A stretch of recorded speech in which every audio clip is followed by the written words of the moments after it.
काले मेघा पानी दे।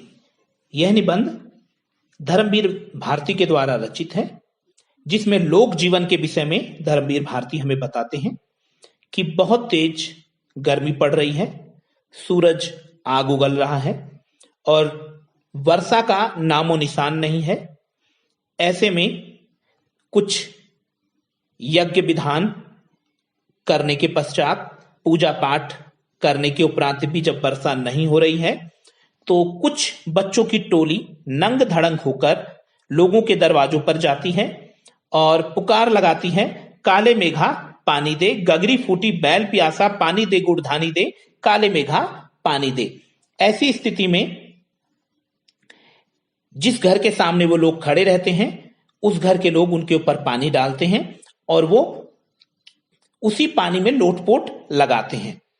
और जो लोग इस कीचड़ को, इस शोर शराबे को और उन लोगों के इस नंग धड़ंग स्वरूप को पसंद नहीं करते हैं, वो लोग इनको मेंढक मंडली के नाम से पुकारते हैं। और जो लोग इनमें विश्वास रखते हैं और जिनका ये मानना है कि इनको पानी देने के उपरांत इंद्र भगवान प्रसन्न होंगे, क्योंकि ये इंद्र की सेना है और इसके फलस्वरूप इंद्र भगवान हमें वर्षा के रूप में जल प्रदान करेंगे, तो वो लोग इन्हें इंद्र सेना के नाम से पुकारते हैं।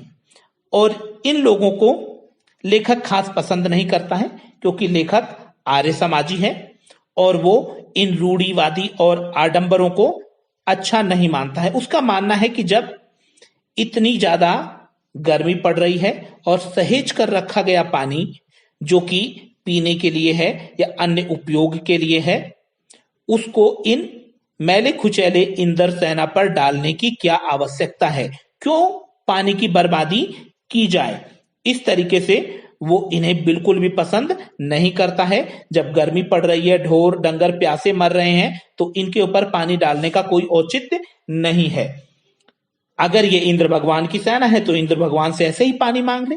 लेखक इनका पुरजोर विरोध करता है, लेकिन लेखक की एक जीजी है जो कि हर कर्मकांड, हर पूजा पाठ बिना लेखक को लिए वो नहीं करती है।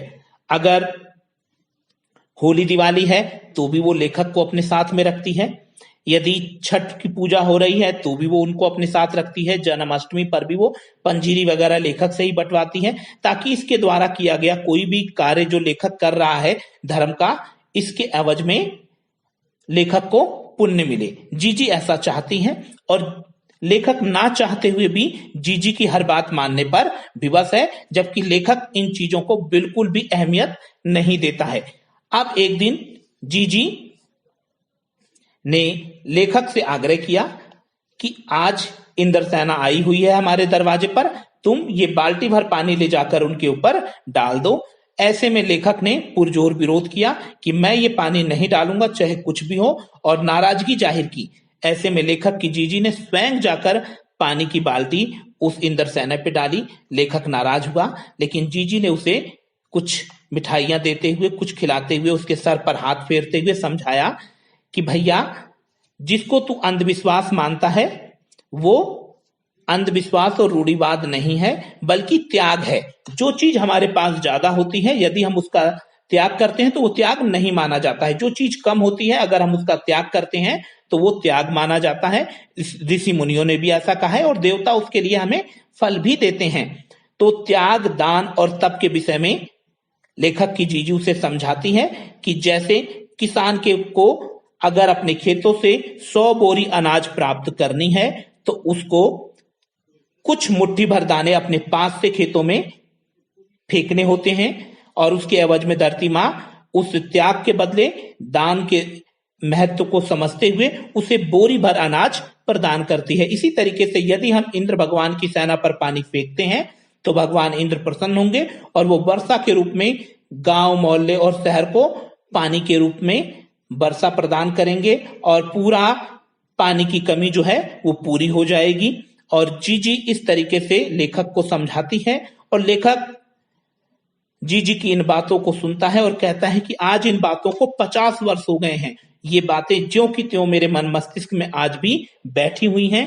और वो उसे देश के संदर्भ में जोड़ते हुए कहता है कि भारत की स्वतंत्रता के 50 साल बाद भी देश में व्याप्त भ्रष्टाचार और स्वार्थ की भावना को देखकर लेखक दुखी है। सरकार द्वारा चलाई जा रही योजनाएं गरीबों तक क्यों नहीं पहुंच रही हैं? काले मेघा के दल उमड़ रहे हैं, पर आज भी गरीब की गगरी फूटी क्यों है? लेखक इसी प्रश्न के साथ मौन हो जाता है और बहुत सुंदर तरीके से इसे अपनी जीजी के साथ जोड़ते हुए वो अपने देश के साथ जोड़ता है कि जो हम दान कर रहे हैं, त्याग कर रहे हैं, उसके एवज में हमें कुछ प्राप्त होता है, लेकिन यहाँ हम देश के लिए जब त्याग और दान करने की बात आती है तो उससे मुकर क्यों जाते हैं? क्यों ये भ्रष्टाचार आज भी कायम है? क्यों लोगों तक सरकार की योजनाएं नहीं पहुंच पा रही हैं? तो इस तरीके से बहुत सुंदर अभिव्यक्ति के साथ एक ग्रामीण माहौल को दर्शाते हुए लेखक ने काले मेघा पानी दे चैप्टर हमें समझाया। धन्यवाद।